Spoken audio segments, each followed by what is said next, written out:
నమస్కరిస్తూ నా ముందున్న ప్రధాని గారిని అందరికీ సామాన్యుడు మాతో ఒకడు ఒక మధ్యతర కుటుంబం నుంచి వచ్చాడు, ప్రజల కష్టాలు సుఖాలు తెలుసును, అలాంటి వ్యక్తి గెలిపిస్తే అభివృద్ధి అవుతుందనే నమ్మకంతో మీరందరూ గెలిపించిన మీ అందరికీ శిరస్సు వంచి నమస్కారం తెలియజేస్తున్నాను.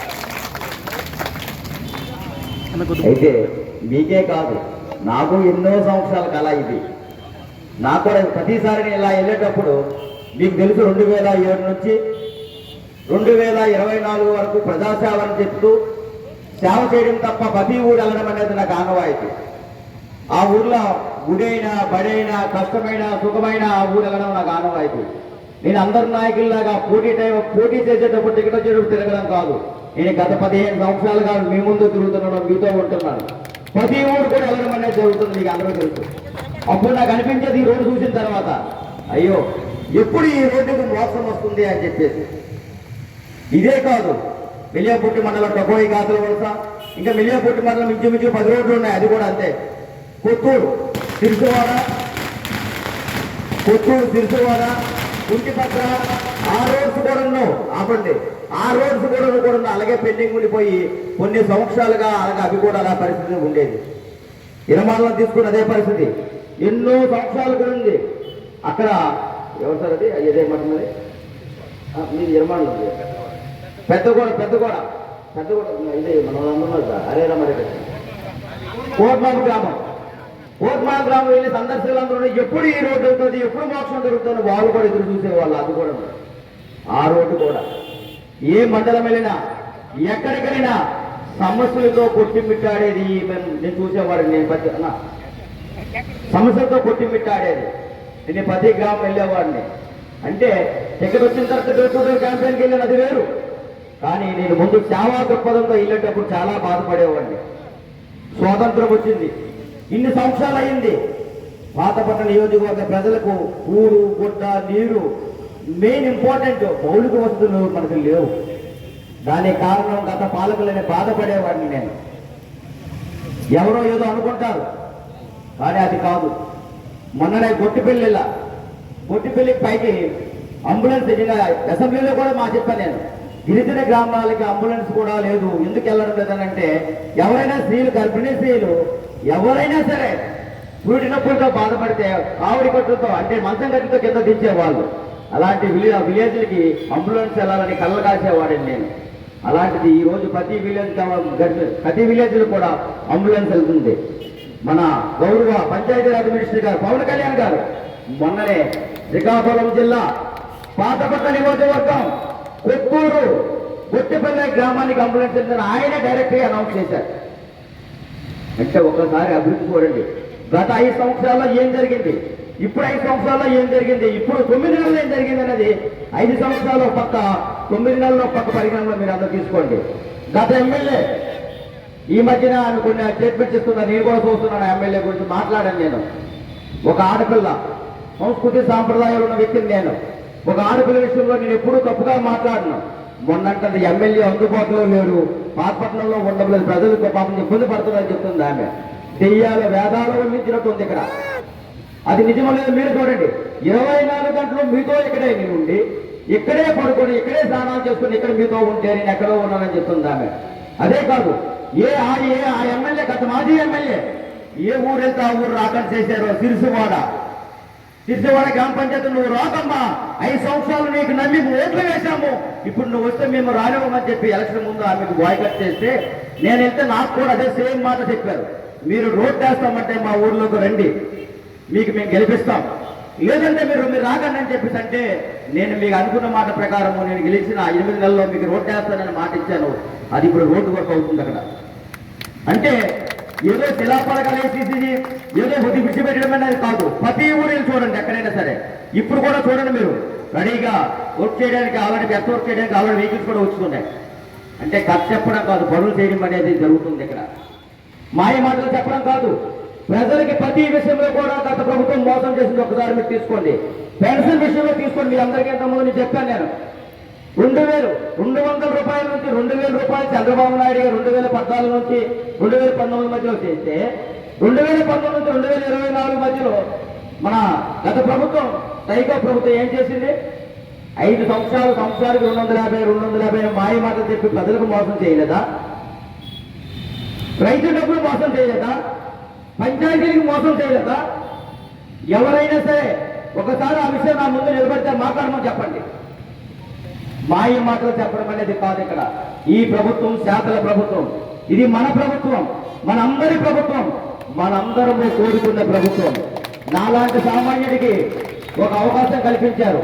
మీ ముందు నేను ఎమ్మెల్యేని కాను, మీ అందరికీ ఒక విషయం చెప్తాను, మీ ముందు నేను ఎమ్మెల్యేని కాను, ఒక సేవకుడును మాత్రమే. 2007 నుంచి 2024 వరకు ఏ విధంగా ఉన్నానో ఆ విధంగా ఇప్పుడు కూడా మీ అందరికీ నేను సేవకుడును మాత్రమే మీ అందరికీ తెలియజేస్తున్నాను. ఒకసారి పరిగణన తీసుకోండి. రెండోది, ఈ రోడ్డు విషయం చేద్దాం. ఈ రోడ్డు సుమారుగా 5 కోట్లు వచ్చింది. ఇది 3 కోట్ల 5 కాదు, 3 కోట్ల 5 లక్షలు కాదు. ఇంకా చాలా విలేజ్లు తెలుసుకుని ముందు రోడ్లు అవుతున్నాయి. ఏవూరం, అచ్యుతాపురం, అంతరాబ, సంగుడి, రసెట్టపురం, సరాలి, అప్పోజిపేట, మాకన్నపల్లి గ్రామాలకు 300 అంటే 3 కోట్ల 5 లక్షల రూపాయలు ఈ గ్రామాలకు వచ్చింది. ఇంకా చాలా గ్రామాలకు వచ్చున్నాయి. పరిస్థితి ఏంటంటే ఇందాక మా అన్న చెప్పినట్టు ఈ రోడ్డు అంటే 6 మాసాలు తిరిగితే ఆరోగ్యవంతుడు అనారోగ్యం పాలవుతాడని వాస్తవం. ఒక తపనతో చేస్తాను. మీ అందరూ కూడా నేను ఒక మాట చెప్తున్నా, నన్ను ఎమ్మెల్యే కాకుండా గత సేవకుడిగానే నన్ను చూడండి. మీకు ఎవరికి ఏ అవసరం వచ్చినా, ఎవరికి ఏ విధమైన బాధ వచ్చినా, ఎవరికి ఏ సమస్య వచ్చినా రండి. మనకు మంచి అవకాశం ఉంది. చంద్రబాబు నాయుడు గారి ఆశీస్సులు ఉన్నాయి, పవన్ కళ్యాణ్ గారి ఆశీస్సులు ఉన్నాయి, మన జింజురాపు రామ్మోహన్ రెడ్డి గారి ఆశీస్సులు ఉన్నాయి, కేంద్ర మంత్రి వర్యులు, రాష్ట్ర మంత్రి వర్యులు ఆశీస్సులు ఉన్నాయి. అన్నిటికన్నా మెయిన్గా మా లోకేష్ అన్న ఆశీస్సులు మనకు ఉన్నాయి. అలాంటి ఒకటే నేను అంతా ఆయన దగ్గరికి వెళ్ళి అన్నా మా చెప్పారు 450 కోట్లు చరిత్రలో ఏ నియోజకవర్గానికి కూడా ఇన్ని డబ్బులు వెళ్ళలేదు. ఇప్పుడు కూడా తిరుగుతుంది. నేను ఏ ఊరిలో చూడండి వర్కులు జరుగుతూనే ఉన్నాయి. సీసీ రోడ్స్ కానీ, డ్రైనేజీలు కానీ, మెయిన్ ఇలాంటి కనెక్టింగ్ రోడ్లు కానీ ఏ విధంగా జరుగుతున్నాయి. నేను ఒకటే చెప్పా, అక్కడికి వెళ్ళి ఆయనకి నమస్కారం పెడుతూ ప్రతి అధికారి దగ్గరికి వెళ్ళి, ప్రతి ఇప్పుడు మన చంద్రబాబు నాయుడు దగ్గరికి వెళ్ళి, సార్ నన్ను చూసి ఓట్లు వేయలేదు సార్, మీరు పాతపట్నం వచ్చి మీరు మా సెంటర్లో మీటింగ్ పెట్టేటప్పుడు సామాన్యుడు ఒక మధ్యతరగతి వ్యక్తి, అలాంటి వ్యక్తి మీరు గెలిపించండి, మీ నియోజకవర్గం అభివృద్ధి చెందుతుంది, మీ మాట ప్రకారమే నన్ను ఓట్లేసి గెలిపించి సుమారుగా ఎన్నడూ లేని మెజార్టీతో నన్ను గెలిపించారు సార్. మీరు పాతపట్నం విషయంలో ఒక్కసారి చూడండి సార్ అని చెప్పి లోకేష్ గారికి నేనంటే వెంటనే కలెక్టర్ గారికి ఫోన్ చేసి పాతపట్నం విషయంలో స్పెషల్గా చూడండి నేను ఆయన చెప్పడం అనేది జరిగింది. అదే మన ఎంపీ రామ్మోహన్ రెడ్డి గారు మన కేంద్ర మంత్రి వర్యులు ఆయన దగ్గర కూర్చొని సార్ ఏంటంటే గతంలో పాతపట్నం అభివృద్ధి చెందలేదు, ఈసారి పాతపట్నం విషయంలో ఒకసారి చూడండి అని క్లియర్గా కలెక్టర్ గారికి డైరెక్టర్ ఫోన్ చేసి ఆయన కూడా మాట్లాడడం అనేది జరిగింది. అచ్చినాయుడు గారు అయితే పాతపట్నం విషయం ఎట్టి పరిస్థితుల్లో అభివృద్ధి చెందాలని దృఢ నిశ్చయంతో ఆయన కూడా అదే పరిస్థితిలో ఉన్నారు. ఒక్కసారి నేనే చాలా వర్క్స్ కూడా జేజేఎం వర్క్స్ ప్రతి విలేజ్కి తాగునీరు సమస్య వస్తుంది, ఆ తాగునీరు సమస్యని సాల్వ్ చేయాలి. గతంలో వచ్చిన 111 కోట్లు మళ్ళీ వెనక్కి వెళ్ళిపోయాయి గత ప్రభుత్వంలో. వర్క్ చేయక కాదు, బిల్లులు చేయక, డబ్బులు లేక మళ్ళీ రిక్వెస్ట్ చేసి బతిమాలి మళ్ళీ ఆ రీవర్క్ మళ్ళీ రీఓపెన్ చేసి మళ్ళీ ఆ 111 కోట్లు మళ్ళీ వెనక్కి చేయడం జరిగింది. ఇలా కాదు సార్, జేజేఎం నిధులు ఇలా కాదు, మాకు ఇంటింటికి కొలాయి కావాలంటే ఉద్దానం 2 ప్రాజెక్ట్. మీరు అందరూ ఉద్దానం 2 అనుకుంటే ఏదో ఉద్దానంగా వాటర్ వెళ్తుంది అనుకుంటారు. ఉద్దానం 1 మాత్రమే ఉద్దానంకి వెళ్తుంది వాటర్. కానీ మనకు మాత్రం ఉద్దానం 2 ప్రాజెక్ట్ కింద 265 కోట్లు ప్రతి ఇంటింటికి, ఓన్లీ పాతపట్నం నియోజకవర్గం మాత్రమే, వేరే నియోజకవర్గం కాదు, ఇంటింటికి వాటర్ ఇవ్వడం అనేది జరుగుతుంది. ఇది 6 మాసాల ఈ ప్రోగ్రామ్ కంప్లీట్ అవుతుంది. అదే కాదు, లిఫ్ట్ ఇరిగేషన్ విషయంలో కూడా నేను మాట్లాడడం జరిగింది. అసెంబ్లీలో 9 మాసాల్లో 15 సార్లు మాట్లాడి సమస్యల మీద మాత్రమే మాట్లాడాను, కానీ ఏ విధమైన స్వార్థంతో కాదు. అది మా నియోజకవర్గ అభివృద్ధి పొందాలి. మెయిన్ మనకి ఇంపార్టెంట్ ఏంటంటే చాలా కుటుంబాలు వలసలే, తల్లి ఒక దగ్గర పిల్లల దగ్గర ఇబ్బంది. ఇండస్ట్రియల్ పార్క్ ఏర్పాటు చేయాలని మెల్లియాపూర్లో ఇండస్ట్రియల్ పార్క్ కోసం పెట్టారు.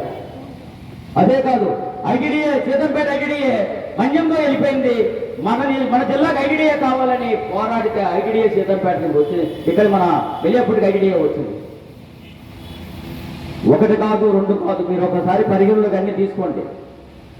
నేనున్నాను, ఎవరు ఎన్ని అనుకున్నా సరే, నన్ను ఎవరు ఎన్ని బురదలు చల్లుకున్నా సరే, నాది ఒకటే, నాకు సేవ. ఆ సేవ తప్ప నాకు వేరే అభిప్రాయం నాకు లేదు. మిమ్మల్ని ఎప్పుడూ సేవ చేసే అవకాశం మాత్రమే నాకు కల్పించండి. అంతకన్నా మిమ్మల్ని నేను ఏదీ కోరేది లేదు. కానీ ఈ 5 సంవత్సరాల్లో పాతపట్నం కొత్తపట్నంగా తీర్చిదిద్దే బాధ్యత మాత్రం నాదని మీ అందరికీ తెలియజేసుకుంటున్నాను. ఇప్పటికే కాలగతం అయ్యింది. ఇది మంచి కార్యక్రమం. ఈ కార్యక్రమంలో చాలా మంది ప్రజలు కళ్ళకన్న కార్యక్రమం ఇది. ఎందుకంటే నాకు కూడా వెళ్ళేటప్పుడు చాలా మంది ఆపారు. మొన్ననే ఎవరిది తమ్ముడే అందరూ వెళ్ళేటప్పుడు, సార్ మీరు ఎన్ని చేసినా సరే మాకు ఇవన్నీ వద్దు కానీ ఈ రోడ్ వేసేది సార్ అన్నారు వాళ్ళు. అమ్మ వారం రోజులు ఆగండమ్మా. మొన్న 1వ తారీఖు వెళ్ళారు పెన్షన్ పంపిణీ కార్యక్రమంకి వెళ్ళాడు. అమ్మ ఒక వారం రోజులు ఆగండమ్మా, మీ రోడ్డు శంకుస్థాపన నేనే వస్తానమ్మని చెప్పాను. ఆ శంకుస్థాపన కార్యక్రమం ఈ రోజు జరగడం జరిగింది.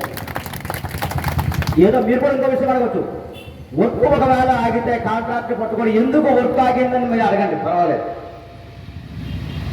మేము తప్పు చేస్తే ఎమ్మెల్యే కూడా ఏం తప్పు చేస్తామని మీరు అడగండి, తప్పు ఏమీ లేదు. మీరు ప్రశ్నించే అధికారం మీకుంది, అది మీకు నేను జవాబుదారితనం నాకుంది. మీరు ఎందుకంటే ఇంత చరిత్రలో లేని విజక్తులు గెలిపించారు. మంచి అవకాశం. చివరిగా ఒక విషయం, ఎవరికైనా ఆరోగ్యం బాగులేకపోతే సీఎం రిలీఫ్ ఫండ్ పెట్టండి. ఎవరికైనా ఇబ్బందులు ఉంటే, లేదు అనుకుంటే ఎవరైనా ఆర్థికంగా ఇబ్బందులు ఉంటే ఫైనాన్షియల్ అసిస్టెన్స్ పెట్టండి. మంచి అవకాశం ఉంది.